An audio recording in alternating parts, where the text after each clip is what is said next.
আসসালামু আলাইকুম। কেমন আছেন সবাই? আশা করি সবাই ভালো আছেন। আল্লাহর রহমতে আমরাও ভালো আছি। এই যে আমাদের পাশের গ্রামের ঐতিহ্যবাহী মঠ, ৫০০ বছর পুরনো মঠ। ফ্যাসিস্ট সরকারের আমলে কাজ শুরু হয়েছিল, একটার কাজ সংস্কার, একটা পুরো মঠের কাজ শেষ হয়েছিল, পরে দুইটা আর করতে পারেনি সংস্কার। পুরনো অনেক ৫০০ বছর পুরনো মঠ সংস্কার করছিল আর কি। একটা সরকারের পর ফ্যাসিস্ট সরকারের আমলে পরে আর দুইটা সংস্কার বাদে রয়ে গেছিল।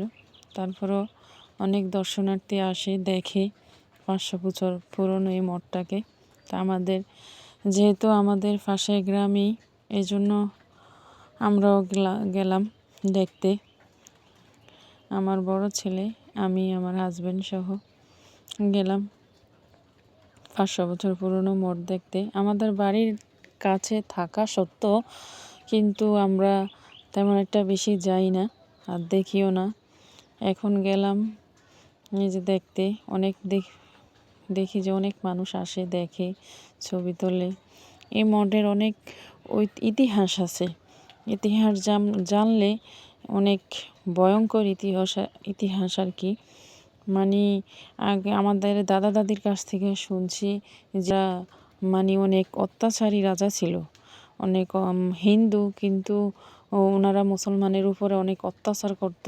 তারপর অনেক কোনো নারী এদিক দিয়ে ওনাদের এই সামনে দিয়ে গেলে ওনাদের ফেট ফেরে তারপর নদীতে ভাসিয়ে দিত, পাশেই নদীতে ভাসিয়ে দিত।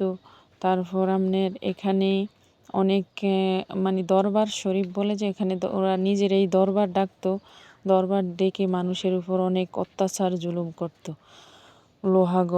এটা লোহাগল গ্রামে পড়ছে মঠ, আমাদের পাশে গ্রাম লোহাগল গ্রাম আর কি। তো এই যে আমার হাজব্যান্ড আমি মিলে দেখতে গেলাম। সবাই বলে যে এটা সংস্কার করছে, তো ওই যে একটা সংস্কার করছে, আর এই দুইটা সংস্কার করতে পারে নাই। ফ্যাসিস্ট সরকার আমলে ওটাই সংস্কার করছে। এই যে বড়টা 3 ভাই ছিল, ওনারা 3 ভাই 3টা। এই যে ভিতর দিয়ে আবার আমার ছেলে একটু ভিডিও করে আনলো। তেমন একটা ভিতরে কিছুই নেই, যেমন তেমন ইট কারুকার্য কোনো কিছুই নেই, এমনি উপরে একদম উপরে সহ অনেক কিছু ঘষে পড়েছে, অনেক কিছু ছিল। শুনলাম, দাদা দাদির কাছ থেকে শুনতাম এটার উপরে নাকি স্বর্ণের কুলা ছিল। ওই স্বর্ণের কুলা ও মানুষে চুরি করে নিয়ে গেছে আর কি। এমনই। এই তো এই যে ঘুরে ঘুরে দেখতেছিলাম, অনেক দর্শনার্থী ছিল, ওনারাও দেখতেছিল। এই যে এই পুকুর, ওনারা এই পুকুরে বেলে গোসল করতো। অনেক বছর পুরনো, প্রায় ৫০০ বছর পুরনো। অনেক মানুষ আসে, দেখে, ছবি তোলে, আবার চলে যায়, এই আর কি।